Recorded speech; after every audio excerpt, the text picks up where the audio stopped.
Halo, guys. Assalamualaikum warahmatullahi wabarakatuh. Masih bersama aku, Dewi, yang akan menuntun kalian memasuki dunia yang tidak semua orang berani mengetuk pintunya. Selamat datang di Dewi SMD, novel audio. Tempat di mana suara menjadi bayangan dan bayangan kadang bergerak sendiri. Di sini, setiap cerita bukan sekadar kisah. Ia adalah pintu. Dan begitu kamu mendengarnya, kamu mungkin bisa merasakan mulai memasuki dunia yang sebelumnya tidak pernah kita bayangkan. Tidak tunggu lama-lama. Kita langsung saja mulai cerita yang kemarin sempat tertunda. Bermadukan Jin, bagian ke-13. Tapi sebelumnya, saya tidak bosan untuk mengajak kalian buat like, komen, dan share.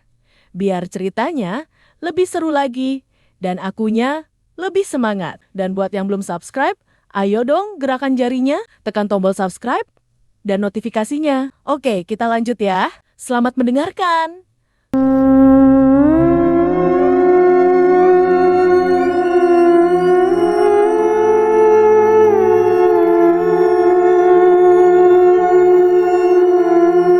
Senyum kedua anak itu adalah obat bagi segala lelah Daria. Sejenak, semua suara pasar yang menuduhnya, bisikan iri para pedagang, bahkan bayangan bungkusan hitam di bawah jongkok, semua seperti lenyap tersapu tawa anak-anaknya. Rahmah muncul dari dalam rumah. Wajahnya kusut tapi memaksa tersenyum. Alhamdulillah, Kang, laris ya dagangan hari ini. Dariat mengangguk sambil mencoba tetap santai. Iya, Mah, habis semua, rezeki lagi baik. Rahmah mengusap wajah suaminya lembut. Syukurlah, Mas, yang penting halal. Abang pulang selamat. Kata halal itu membuat dada Dariat kembali sesak. Seperti ada batu besar yang tiba-tiba menimpa hatinya. Ia mengalihkan pandangan sebelum Rahmah melihat raut wajahnya berubah. Iya, halal, jawabnya. Lirih, Sari dan Irma berlari masuk membawa jaket baru mereka, memamerkannya dengan penuh semangat. Rumah itu kembali ramai oleh suara tawa kecil. Namun di ambang pintu, saat cahaya matahari sore menyentuh wajah Dariat, bayangan gelap tiba-tiba melintas di pelupuk matanya. Bayangan Putri Erem, bayangan bungkusan hitam yang berdenyut, seperti makhluk hidup yang sedang tidur menunggu dipanggil. Dariat mengusap wajah keras-keras, mencoba mengusir pikiran itu. Malam datang perlahan. Rumah kecil itu berubah senyap setelah anak-anak terlelap. Rahmah sedang mencuci pakaian di belakang rumah. Punggungnya membungkuk di bawah cahaya lampu kuning. Dariat duduk sendirian di ruang tengah, menatap tumpukan uang hasil dagangan yang ia taruh rapi dalam plastik pasar. Uang itu banyak, terlalu banyak. Jumlah yang tak mungkin wajar untuk seorang pedagang bumbu kecil sepertinya. Tapi, apa salahnya? Dia hanya berjualan, tidak merampok, tidak mencuri, tidak menipu. Yang penting keluargaku bahagia, bisiknya pada diri sendiri, entah untuk meyakinkan atau menenangkan. Namun ketika ia hendak merapikan uang itu, semilir angin dingin menyusup dari jendela yang tertutup rapat. Bulu kuduknya berdiri spontan. Ia menoleh cepat. Tidak ada apa-apa, hanya keheningan. Sampai tiba-tiba, krak, krak, lantai kayu dekat pintu kamar anak-anak berderit. Ada sesuatu yang berjalan pelan, sangat pelan. Berat langkahnya seperti kaki telanjang yang diseret di lantai tua. Dariat bangkit. Siapa? Serunya pelan. Hampir berbisik. Tidak ada jawaban. Hanya langkah kecil itu. Teratur, mendekat ke kamar Sari dan Irma. Siapa itu? Sari. Irma. Ia berjalan cepat. Lorong kecil itu tampak lebih gelap dari biasanya. Lampu di langit-langit berkedip seperti saksi yang takut bersuara. Saat ia tiba di depan kamar, langkah itu berhenti. Dariat menahan napas. Tangannya gemetar saat menyentuh gagang pintu. Perasaan dingin merayap dari ujung jemarinya. Seperti disentuh tangan tak kasat mata, ia menghela napas panjang. Lalu membuka pintu kamar Sari dan Irma. Kosong. Ia memejamkan mata, menepuk dahinya. Anak-anak sekarang tidur di kamarnya bersama Rahmah.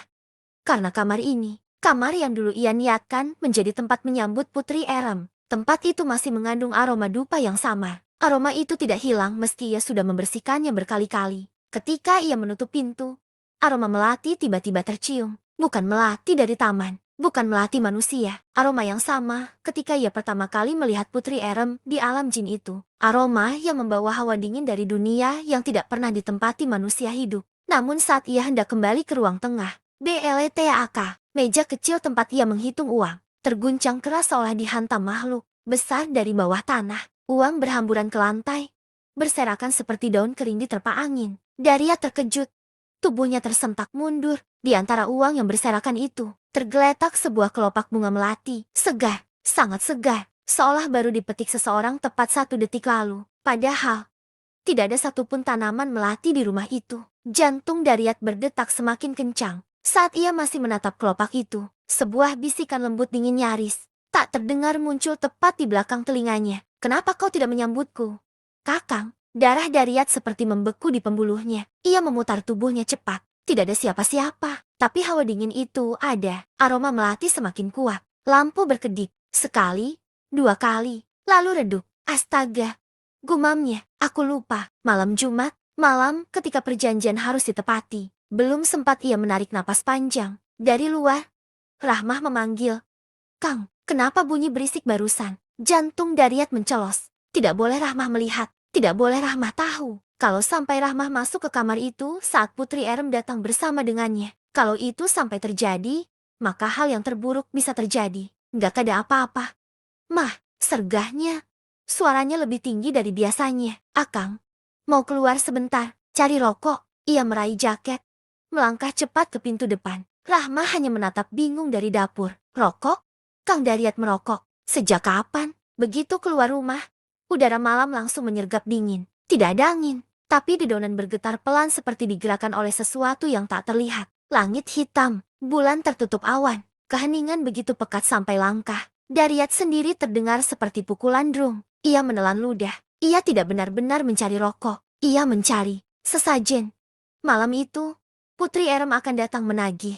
Menagih perhatian, menagih waktu, menagih tubuh. Menagih perjanjian yang telah ia buat demi rezeki besar yang kini menodai tangannya. Jin itu sangat haus. Haus akan kedekatan manusia. Haus akan tubuh lelaki seperti dirinya. Dan haus akan kehangatan dari bangsa manusia. Motor Dariat berhenti di toko bunga. Ia membeli 7 macam bunga yang katanya mau digunakan untuk mandi. Setelah itu, Dariat pergi ke toko yang menyediakan alat-alat magic. Setelah semuanya komplit, Dariat cepat-cepat pulang karena waktu yang sudah semakin malam. Belum lagi ia harus menyajikan dan merias kamar walau hanya beralaskan kasur tipis yang lusuh. Tidak munafik, Dariat sendiri sangat menikmati saat-saat bersama Putri Jin itu. Kehangatan yang selama ini tidak didapatkan dari Rahmah, kini ia bisa nikmati dari Putri Erem. Putri Erem yang ganas dan selalu bisa memuaskan Dariat hingga membuatnya menjadi laki-laki perkasa yang bisa melakukannya berkali-kali dalam satu malam. Tapi Dariat lupa, kalau Rahmah juga butuh kehangatan dan pelukan cinta seperti dulu dari sang suami. Seperti malam itu, bersambung. Oke, sampai di sini dulu ya. Tapi gimana ya rasanya jadi Rahmah? Malam yang seharusnya menjadi miliknya bersama suami. Justru malah Dariat berikan buat jin cantik itu? Baiklah, sampai ketemu besok ya. Masih di cerita yang sama. Bermadukan Jin. Sampai jumpa. Assalamualaikum warahmatullahi wabarakatuh.